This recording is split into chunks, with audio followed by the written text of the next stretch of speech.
From the New York Times, this is The Interview. I'm David Marchese. One of the great things about my job is that I get to talk with people whose work I love. But as much as I love that, the even greater thing about my job is when those people and what they want to talk about surprise me. It doesn't happen often. It did happen with Vince Vaughn. The Vince Vaughn in my head is the charismatic guy's guy from all those raunchy comedies of the early 2000s, Old School, Dodgeball, Wedding Crashers, and of course we can't forget Swingers. I'd argue there's a whole generation of men who basically tried to steal Vaughn's neo-Rat Pack vibe from that movie. Since those films, really after the R-rated comedies that Vaughn made his name with kind of lost their cultural mojo, he's turned his focus more to dramatic work, like the second season of True Detective and his more recent performances in the brutal crime films of director S. Craig Zahler. And as good as Vaughn was with that kind of material, I just never connected those moody anti-heroes to the guy playing them. So ahead of our interview, I made what is perhaps the common journalist mistake of expecting to talk with the guy from those comedies, the sarcastic, quick-witted, basically lighthearted Vince Vaughn. And that's also partly because his newest role as a wise-ass former detective in the Apple TV Plus series Bad Monkey felt to me like an intentional update of his comedy persona. But what I was expecting from Vaughn wasn't what I got. Instead, I got something more challenging and more earnest. Which is to say, I got a surprise. Here's my conversation with Vince Vaughn.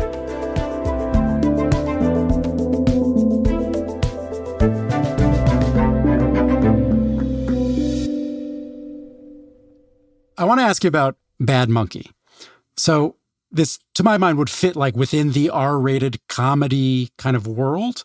And my understanding is that Hollywood doesn't really know what to do with R-rated comedies anymore. Why do you think that they've become harder for Hollywood to crack with audiences? When you talk about the R comedies in Hollywood, I feel like there's always these set of rules that get handed down like they come in stone that the executives follow. Generationally, they change, but their goal is not to get fired, in my mind's eye, that they can defend why they greenlit something. And everyone's looking for the answer. Who doesn't want to be an expert or be right? So I think that they've outthought themselves. And the R comedies, which took off, was really the studio saying to young people that were funny, go ahead. They didn't micromanage. Like, we were on the sets changing lines and trying to make each other laugh. And I think it's not done as well by committee. It's good to get a group of people and kind of let them go and play.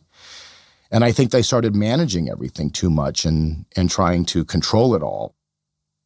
I think an undercurrent to that answer is that the studios or the powers that be got timid. Yeah. And the question that is raised for me, based on what you said, is how much of that timidity is also the result of a changed cultural context.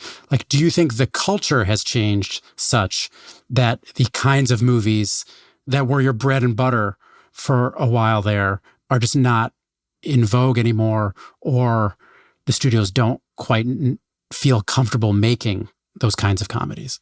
Not at all. I mean, they're still culturally in vogue. I mean, look at the stand-up comics. Why is the audience gravitating to those comics that are challenging with the things that they're doing and funny? How does that square the ratings and the numbers and the things that are said? How does that square? You know, you have people that are there that are open to these ideas and having fun and pushing the envelope, and people are watching it. So that it would answer the question for anybody, that there's an appetite and people enjoy it, and that there's the people got timid is the right answer. And the people that got timid knew better. It wasn't like they felt righteous, like this was somehow wrong. It's just the pressures of the moment. They were already in the door working. What do you mean by the pressures of the moment? The culture didn't change. You know, human beings are the same now, human nature, as when the myths were written. There's no difference. And part of going and having stories and storytelling and songs, you know, to explore these ideas and allow those feelings, certain feelings or emotions to come to the forefront are super important, actually, because they exist in all of us. You know, like the Shel Silverstein song, Boy Named Sue, that Johnny Cash made famous. the want to kill your parent because of something they did younger with a name, is something that could exist inside people. I don't know that we have to boycott that song because Shel Silverstein or Johnny Cash are encouraging the murdering of parents for mistakes. It's an insane thought process. But I mean, it's a simple concept. But I don't know that Boy Named Sue was ever out of vogue. I think there might have been people who were overthinking it or having an ego of such that they could control the world. Also, just to be clear, I don't think anybody's trying to cancel A Boy Named Sue, but sort of the thing you're dancing around is a little bit like sort of the cancel culture impulse. And so do you think that there are stories and ideas that are not getting told that you think should be getting told? No, I'm not dancing around it. I don't think there was ever a canceling. I think there was a moment of certain people feeling like they could be the judge and jury of what is a story or what's too far. I think sometimes that in their attempt to cancel stuff, they made it bigger. It's a crazy thing as human beings to think that my ideas are the best. And if I can just force people to do what I believe in, the world will be great. And I think the place for stories, for campfires, and always were people who went out into the woods and came back and challenged us with these ideas and these things. And I think that that's important. But yeah, I don't need someone to take a book off the shelf.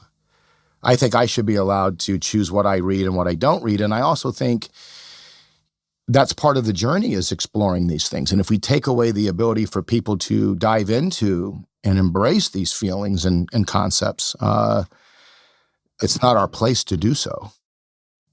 What's an example of something that you saw or read that challenged you and opened up your mind or opened up your range of thought?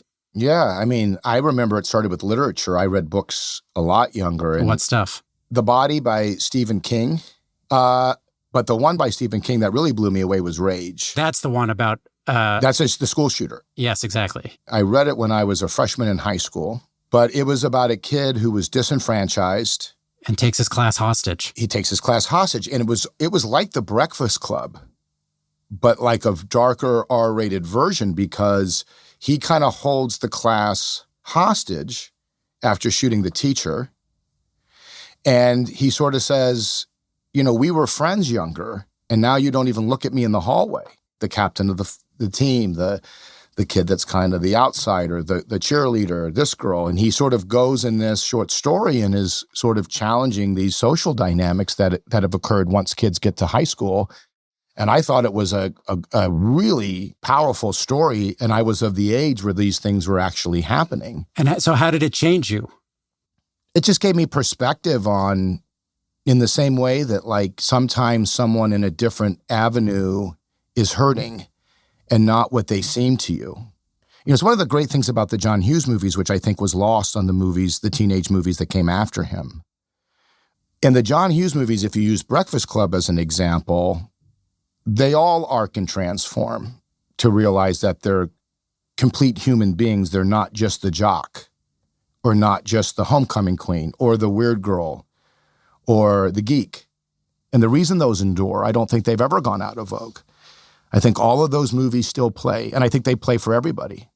I think they play for all people from wherever they're from, because I think that they're investigating and exploring in a comedic way the truth, which is that, sometimes we fall into a group because of our experiences or our circumstances. Sometimes we're afraid of others and, people are hurting and protecting themselves. But in truth, there's more of a shared experience and more in common than not. I think, your argument is that people are still seeing those movies because they have themes that continue to resonate. Even though we might think the culture is changing, there are sort of verities in those films that resonate with people.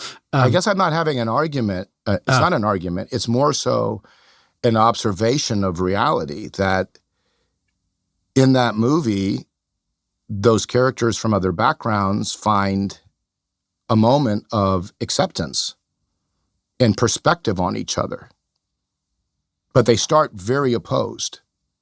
So it's less of an argument, and it's more of saying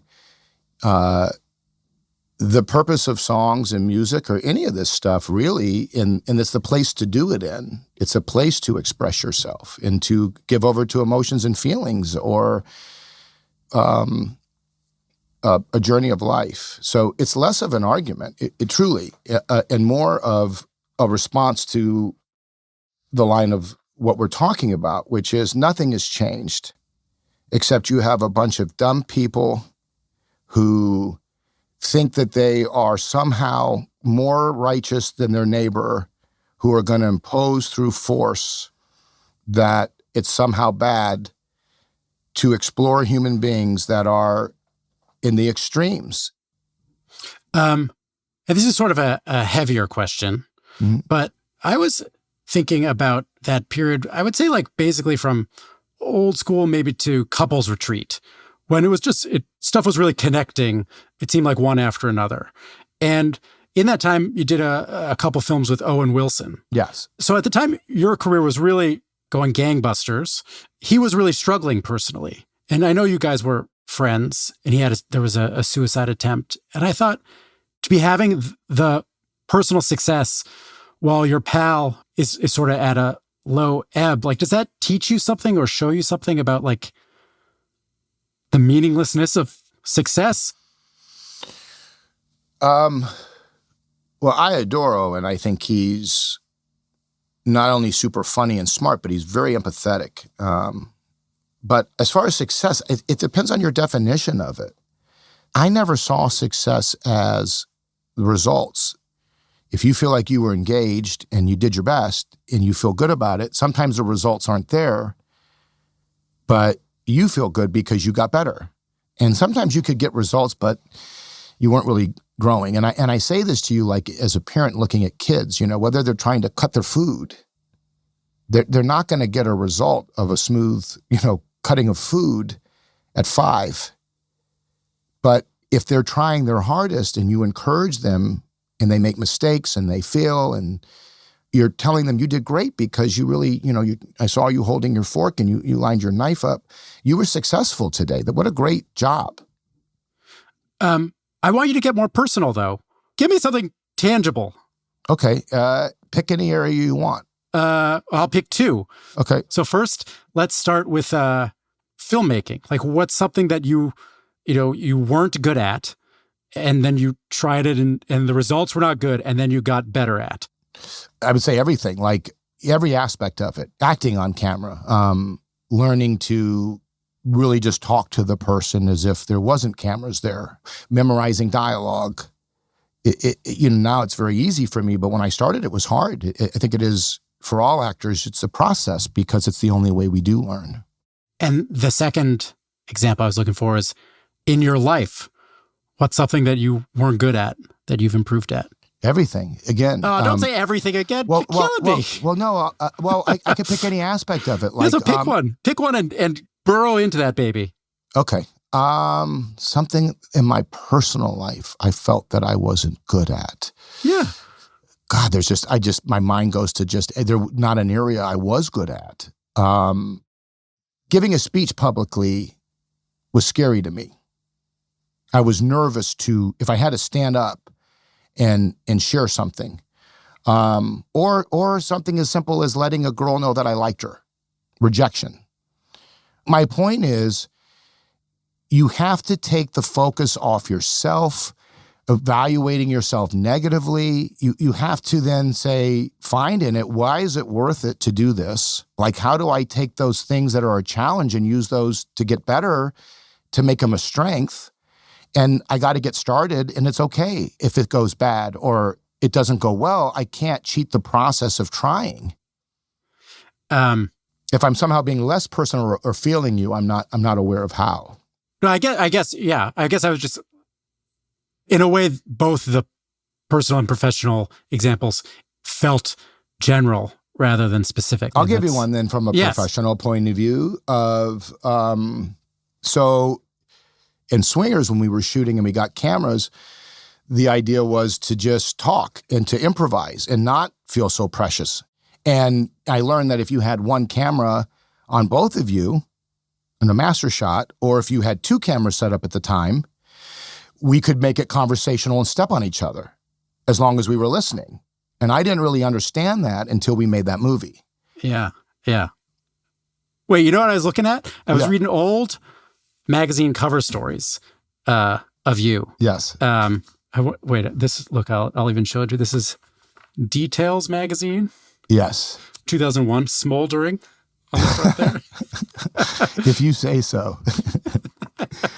The GQ, look at that one. Yep. That's very Brando, the cover there, right? I guess. And then there's, I'll spare you the other Details magazine cover in 1997. But Don't spare it. What is it? Put it up. Oh, no, it's just, I don't know. You really want to?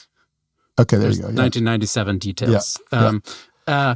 Going back and reading those is interesting because the picture that they paint of you is like a rabble-rouser, guy's guy. I think every one of those stories involves a scene at a bar where you and the writer are drinking or something like that. And it was interesting to me because I thought, are they unable to separate Vince Vaughn, the guy, from the kind of characters, or basically from the swingers character, or is that how you were at that time?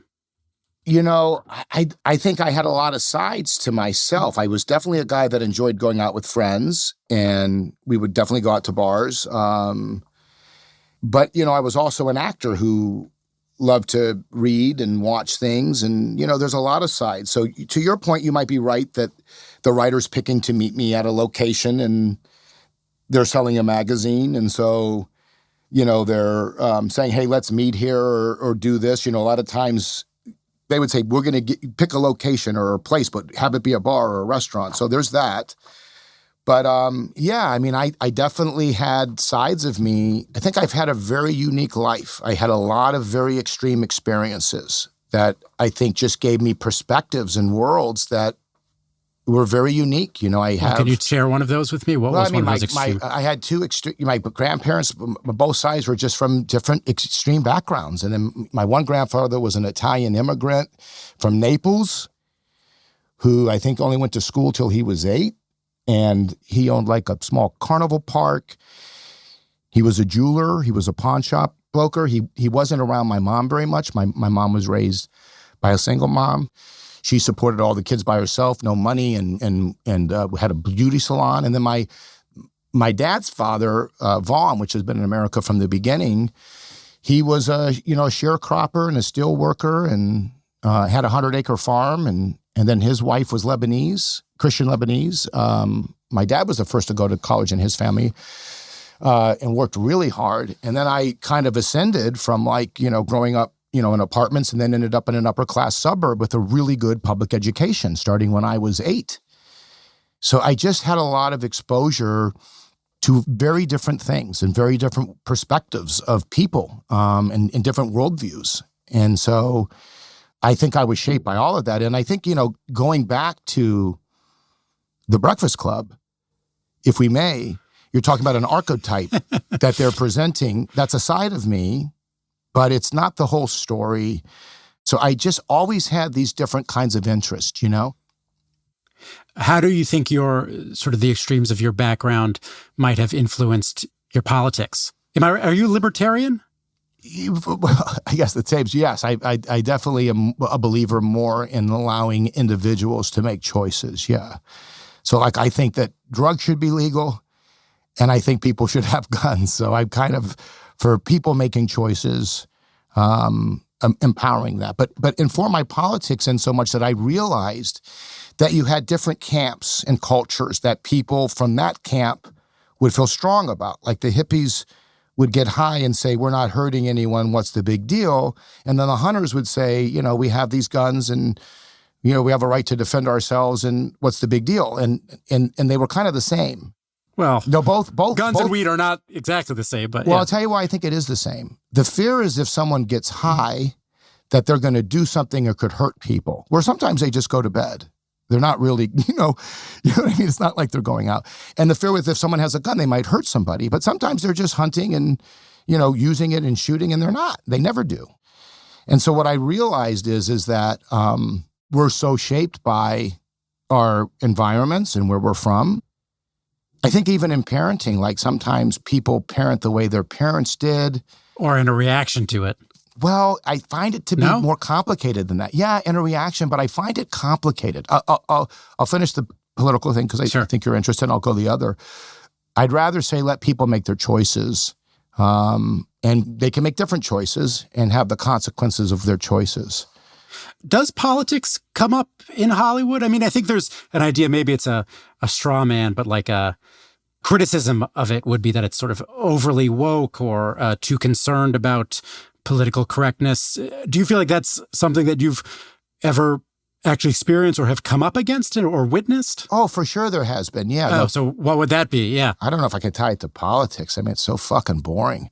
But yes, anyone into censorship or banning stuff is I don't know, it's never been anything I think is cool. I mean, I loved hearing when I was a kid how exciting that NWA came out and that they weren't trying to fit on a radio, or Guns N' Roses, or, Rage Against the Machine. I liked stuff that was provocative and challenging and committed to a point of view. That's rock and roll. That's comedy. That's art.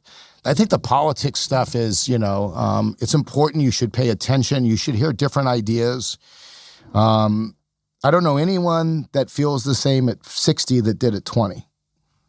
You don't think so? No, I feel like fuck no. There's no way. But there's lifetime, I hate to bring it back to politics, but there's lifetime Republican voters, there's lifetime Democrat voters.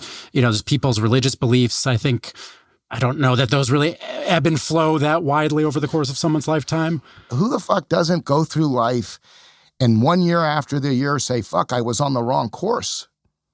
Or I thought I had it figured out, but now I didn't know anything. I just think it's crazy. What are you wrong about? If I am wrong about stuff, I'm not aware of it because I try to reflect on process and evolve it. I find, and I know that I'm not 100% right, but I do know that it doesn't come from not thinking about it and trying to course correct. So I've never come out of any project or interpersonal relationship or ideas on something and not evolved. Vince, I think we're getting the nudge from your publicist. Do you have time for one or two more? Yeah, I do. I have time, Lauren. I feel like we just got somewhere good and now we're ending. But that's why I get to talk to you again on Monday. So yeah, go ahead. When I was looking back through your IMDb credits, I saw that, really the last few years, aside from popping up on as Freddie Funkhauser on Curb Your Enthusiasm, you really haven't been around that much. Why is that? Did you want to take a break? Were you feeling burned out or just doing other things? Well, it's funny. I actually have 3 things in the can. Like, we shot Bad Monkey a while ago, and then there was the strike. And so the release date is later than what was intended because I shot this a little while ago. And then I have 2 movies in the can. I did a movie called Nona's. And again, then was pushed with the strike. And then same with, I just did a movie with Al Pacino and Simon Rex, Kate Mara, who's terrific, called Easy's Wall. So I have quite a few things completed, but I definitely got more selective, I think, in being a parent and enjoying that process. I really was more picky, and I also wanted to do things, again, that I felt were things that I hadn't done in recent time. For me, it's like you want to ride every ride at the amusement park. You want to try different things and get out of... It's fun kind of when your feet can't touch the bottom of the ocean. You're a little over your skis, so you want to try to grow. You want to put yourself in situations maybe where you haven't done something before. What rides are still left? Oh, I think there's always, different things to, depending on where you're at, to get engaged in. So, and also other sides of it, directing, producing, different budgets. And then also, for me, really being a parent has just been such a joy. Do you have kids? 2, yeah. How old? 7 and 9, 2 girls. Oh, wow. Yeah, man. You get it. I have a 13-year-old and a 10-year-old boy and girl. Oh, there you go. How's that changed you? How has fatherhood changed me? Gosh, I feel weird saying this stuff when we're sort of at the end of the clock, but... we got time. I can push it. I got time. I got nowhere to go. I'm fine. Also, there's nothing that the listeners are going to be more interested in hearing in an interview with Vince Vaughn than how fatherhood changed the interviewer guy. And yourself, but it's a conversation, right? This is a conversation. So I don't feel like it changed me in any fundamental ways. Interesting. If anything, it foregrounded thoughts and feelings were already there. I felt very ready and comfortable as a father. There are other things in my life that changed me in fundamental ways much more than fatherhood. What about you? Well, let me ask you this to that point. Yeah. In being a teacher and someone who's kind of guiding someone, do you feel that your process or approach has changed as time has gone on? Yeah, yes, but I think basically in ways, this makes me sound like a cold, like Spock-like person, and this is not how I mean it. But people love Spock, by the way, very popular character. You can't have Captain Kirk without Spock, so please continue. Yeah. Also, you're going to have to answer these questions too. You can't just go ahead. I feel like the differences in this regard have had mostly to do with having to understand like where my kids are cognitively at the time I'm trying to teach them a given lesson. So the best example of this would be my mom just passed away, and like thinking about how to sort of bring my children into that reality. Like how do a 9-year-old and a 7-year-old process what it means to have grandma not around anymore? It's been different for the 9-year-old and the 7-year-old because they're just at different places emotionally and cognitively. So I've had to be aware of that. But that's really more trying to respond to where they are and less about like, oh, I have some new theory of teaching or parenting. Sorry to hear about the passing of your mom. That's never easy. I appreciate that. And that's hard. I think what you're saying is right. I guess for me, the way I interpret it, because I would feel similar to you, except I'll tell you is having a daughter first, you realize how far behind boys are. It's like, my daughter would sit and listen, and your son's trying to, put a fork in an electrical outlet. It's like just very, very different. But yes. And how did fatherhood change you? I think, it's why I was able to define success even more so. Understanding how to motivate a kid to keep trying and also allow them to be who they are. Like, you want a kid to be productive and do stuff that's going to build self-esteem, but they don't have to do all things in all areas, So I don't know that I've changed as far as like, oh, I was cold and callous and now I've learned to love. I think it's just made me more empathetic, more patient, maybe have more tools at encouraging just because the nature of the job. Yeah. Could you encourage me? What area would you like encouragement in? You seem pretty self-assured, which is a good thing. Is there an area you feel like you need encouragement? I feel like there were places we could have gotten to in this interview that I'm hoping we get to in the second interview that I could have pushed you on harder, that I was not, I was chickening out a little bit. Well, don't chicken out. Go ahead and you can ask what you want. But I would say to you, my thought for you to reflect in would be where you think on your own personal journey, being a caretaker for the kids and being there for them, where you think that you might have had shifts in either how you saw yourself or how you saw the world. That's yourself. That would ask you to reflect on. That's my homework. I'm going to reflect on that. Just part of our ongoing conversation is where do you think potentially you have shifted perspectives from that experience? Okay, so I'm before we reconvene next week. Nothing says flying off the shelf like parenting skills. Are you kidding me? That stuff does gangbusters. Deeply wrong about that. But Vince, I'll talk to you in a couple of days. Good. I am going to go think about these things. Good. And thank you for taking all the time. I appreciate it. My pleasure, brother. Great to speak to you. I'll talk to you soon. Coming up, I stop chickening out and ask Vince Vaughn my real questions.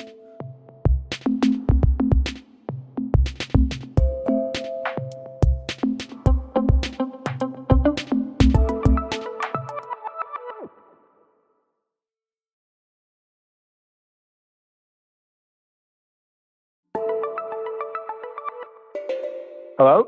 Hey, it's David. Hey, buddy, how are you? I'm doing good. How are you? Doing great, thanks. Good. So Vince, I feel like we got so much to talk about this time. So I had said to you towards the end of our first conversation that I felt like I chickened out a couple times. So I want to go back to some of the questions that I felt like in the moment I soft pedaled. Okay.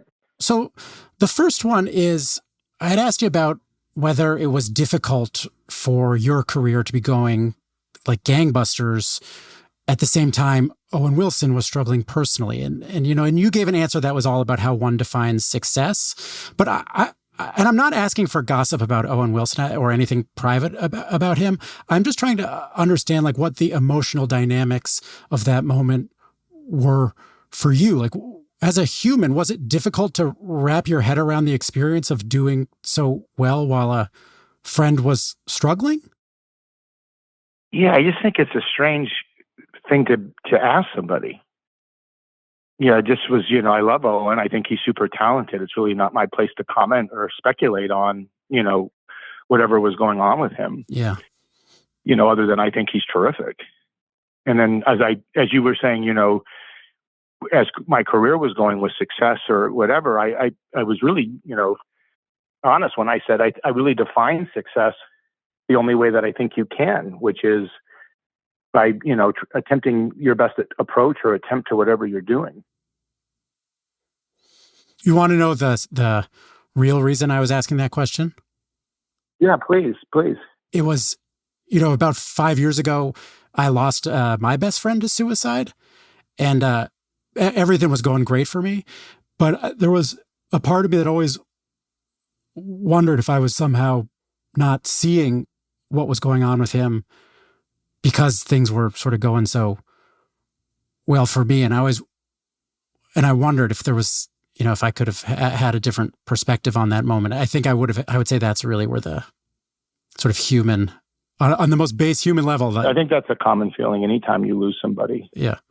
In life, even if it's, something that happens by accident. Did I spend enough time? Was I connected? I mean, I don't ever think that that's not, part of the process of going through any sort of, in your case, actually losing your friend. But I would also say to you that you're not usually that, powerful or to be able to come in and fix everybody's stuff all the time.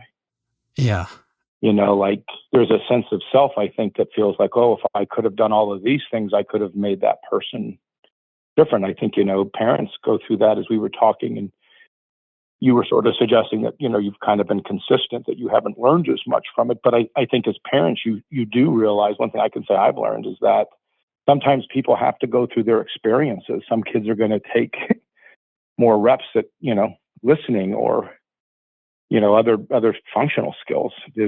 We're limited, I think, in the ability to change others. Yeah. And, I want to go back to the parenting thing. That was my reflection assignment, and I did reflect on that, but I want to go back to it in a little bit. Sure. But before then, you had brought up that Stephen King novel Rage as sort of being formative for you, which is about a school shooter type. And yes. And you had also talked with me, and you've talked elsewhere about sort of being a Second Amendment guy, saying people should have access to guns. And, King himself has advocated for more gun control. And I think he actually let that book go out of print because he was worried about its negative influence. But America already has way more guns than any other similarly developed country, and also more gun violence. Like that's just the cost of doing business in American society. Like, help me understand your logic for why there shouldn't be more. It's interesting. I don't see other actors who say they believe in gun control getting asked it every time they do an interview. So there's certainly that somehow becomes a focal point. But I think if you're someone who, like you said, you can't get your mind around it, it's I don't know if I'll satisfy your concept with it, but the basic idea, it's just a DNA concept that the individual is free and has a right to protect themselves.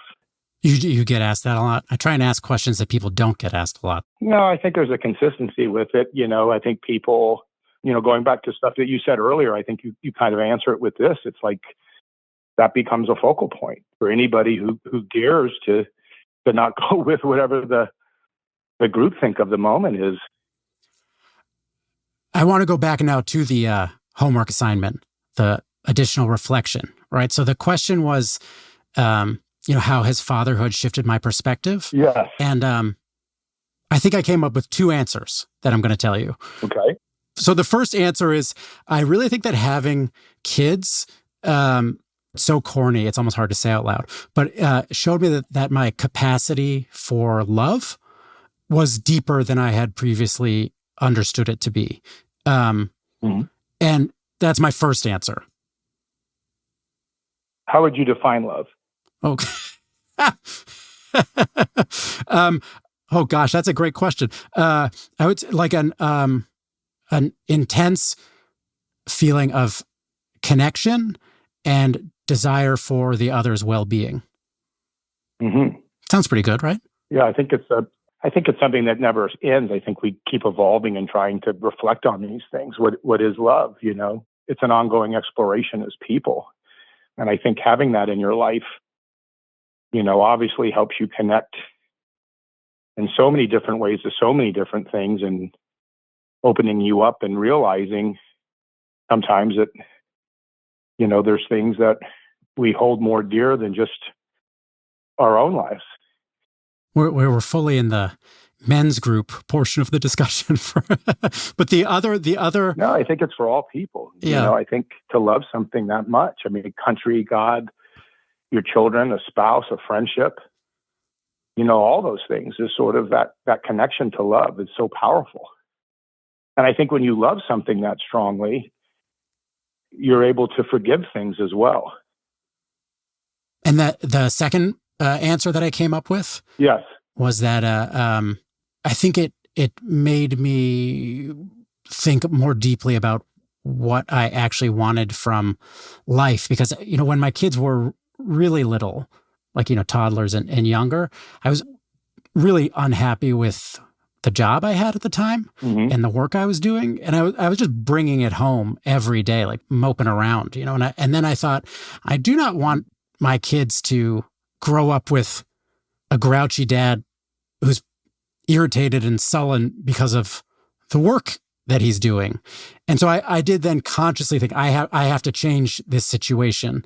And I did. So that's the other big change. But I really respect you for that. And I do think that that's something that the kids bring a mirror to and reflect. It's also like those kids are looking at you and you realize one of the biggest ways they're going to learn is not our speech in the car to and from school, but by actions, by what you do. Yeah.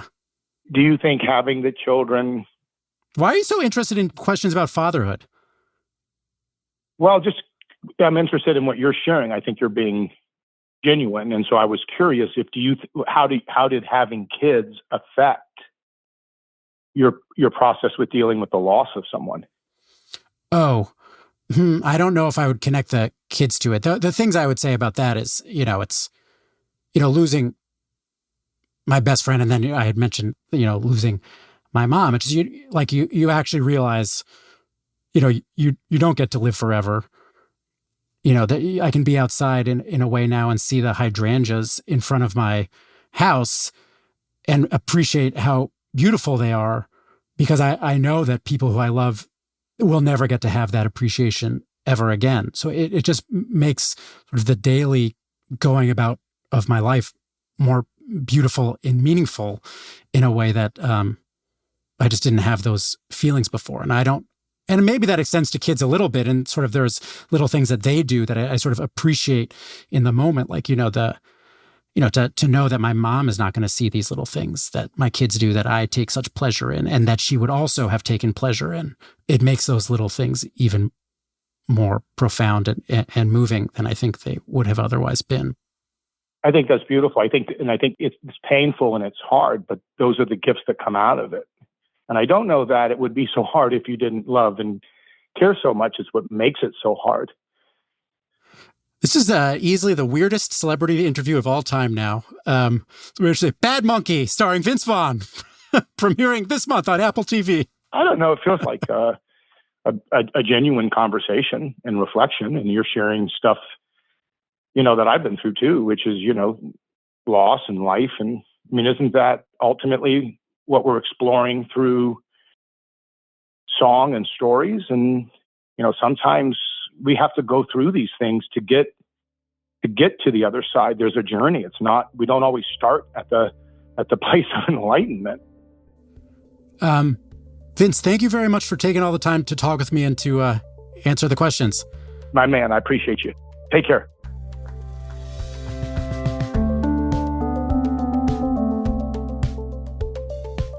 That's Vince Vaughn. Bad Monkey starts streaming on Apple TV Plus on August 14th. If you are having thoughts of suicide, call or text 988 to reach the 988 Suicide and Crisis Lifeline, or go to speakingofsuicide.com/resources for a list of additional resources. This conversation was produced by Seth Kelly. It was edited by Annabelle Bacon. Mixing by Dan Powell and Efim Shapiro. Original music by Dan Powell, Diane Wong, and Marian Lozano. Photography by Devin Yalkin. Our senior booker is Priya Matthew, and our producer is Wyatt Orm. Our executive producer is Allison Benedict. Special thanks to Rory Walsh, Renan Borelli, Jeffrey Miranda, Maddie Masiello, Jake Silverstein, Paula Schumann, and Sam Dolnick. If you like what you're hearing, follow or subscribe to The Interview wherever you get your podcasts. And to read or listen to any of our conversations, you can always go to nytimes.com/theinterview. Email us anytime at theinterview@nytimes.com. Next week, my co-host Lulu Garcia-Navarro speaks with Republican Senator James Lankford.